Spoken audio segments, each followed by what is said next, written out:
Counselling एक महत्वपूर्ण प्रक्रिया है जो व्यक्ति की समस्याओं को समझने और उसका समाधान करने में मदद करती है। समस्याओं का समाधान न केवल तार्किक होता है, बल्कि वह भावनात्मक और मानसिक भी होता है। काउंसलिंग में सक्रिय सुनना एक महत्वपूर्ण कौशल है जो विश्वास और संबंध बनाने के लिए, ग्राहक को समझने और प्रभावी हस्तक्षेप प्रदान करने के लिए अत्यंत आवश्यक है। यहाँ सुनने का मतलब न केवल शब्दों को सुनना होता है, बल्कि व्यक्ति क्या कह रहा है और उसके पीछे उसकी भावनाएं और अभिप्राय क्या है, उसे समझना होता है। यह केवल शब्दों को सुनने से कहीं अधिक है। व्यक्ति के गैर मौखिक संचार के संकेतों, भावनाओं और अंदर के विचारों पर भी ध्यान देने के बारे में है। आइए सक्रिय सुनने के कुछ मुख्य कारण को विस्तार से समझें।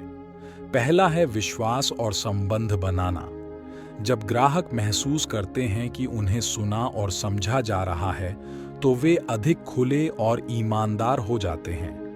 यह एक मजबूत चिकित्सीय संबंध बनाने में मदद करता है, जो सफल काउंसलिंग के लिए आवश्यक है। दूसरा है ग्राहक को समझना।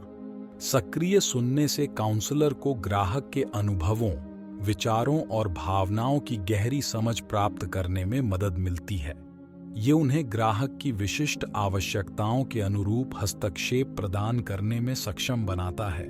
तीसरा है प्रभावी हस्तक्षेप प्रदान करना। सक्रिय सुनने से काउंसलर को ग्राहक के संचार से महत्वपूर्ण जानकारी प्राप्त करने में मदद मिलती है। यह जानकारी काउंसलर को ऐसे हस्तक्षेप प्रदान करने में मार्गदर्शन कर सकती है जो ग्राहक के लिए सबसे अधिक सहायक हों। आइए अब हम सुनने के विभिन्न प्रकार के बारे में समझ लें। सबसे पहला है सक्रिय सुनना, एक्टिव लिसनिंग। यह सुनने का सबसे महत्वपूर्ण प्रकार है।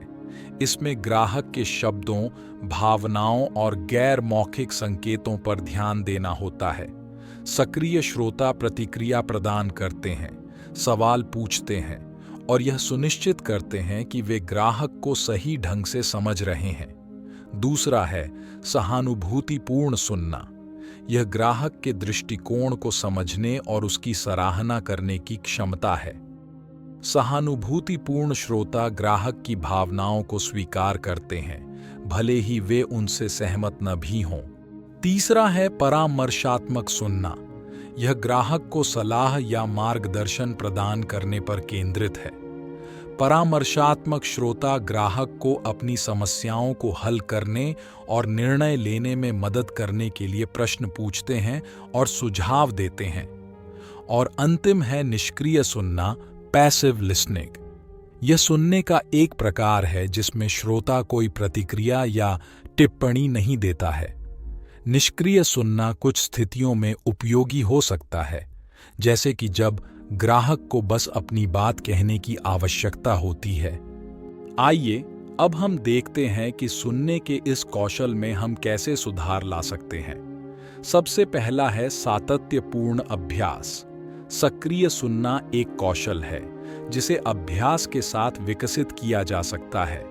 दोस्तों, परिवार के सदस्यों या चिकित्सा प्रशिक्षण समूहों के साथ अभ्यास करने का प्रयास करें। दूसरा है सुनने पर पूरा ध्यान दें। जब आप किसी को सुन रहे हों तो विचलित होने से बचें और अपना पूरा ध्यान उन पर लगाएं। तीसरा है प्रतिक्रिया प्रदान करें। ग्राहक को यह बताने के लिए मौखिक और गैर मौखिक संकेतों का उपयोग करें कि आप सुन रहे हैं और समझ रहे हैं। चौथा है सहानुभूति रखें। ग्राहक के दृष्टिकोण को समझने और उसकी सराहना करने का प्रयास करें। पांचवा है बिना सुने निर्णय न लें। ग्राहक को बिना किसी निर्णय के अपनी बात कहने दें। और अंतिम है गोपनीयता बनाए रखें। जो कुछ भी आपको बताया जाता है उसे गोपनीय रखें। अंत में इतना ही कहूंगा कि काउंसलिंग में सक्रिय सुनना एक आवश्यक कौशल है जो सफल चिकित्सा के लिए महत्वपूर्ण है। अभ्यास और समर्पण के साथ आप अपनी सुनने की क्षमता में सुधार कर सकते हैं और अपने ग्राहकों के लिए अधिक प्रभावी परामर्शकर्ता, काउंसलर बन सकते हैं। ओम शांति। मित्रों, आज की हमारी यह प्रस्तुति यहीं समाप्त होती है। यह प्रस्तुति आपको कैसी लगी कमेंट्स में जरूर बताइएगा, और अगर आप हमारे चैनल पर नए हैं तो हमारी चैनल को सब्सक्राइब अवश्य कीजिएगा। तो मिलते हैं अगली वीडियो में। तब तक के लिए अपना ख्याल रखें। धन्यवाद। नमस्कार।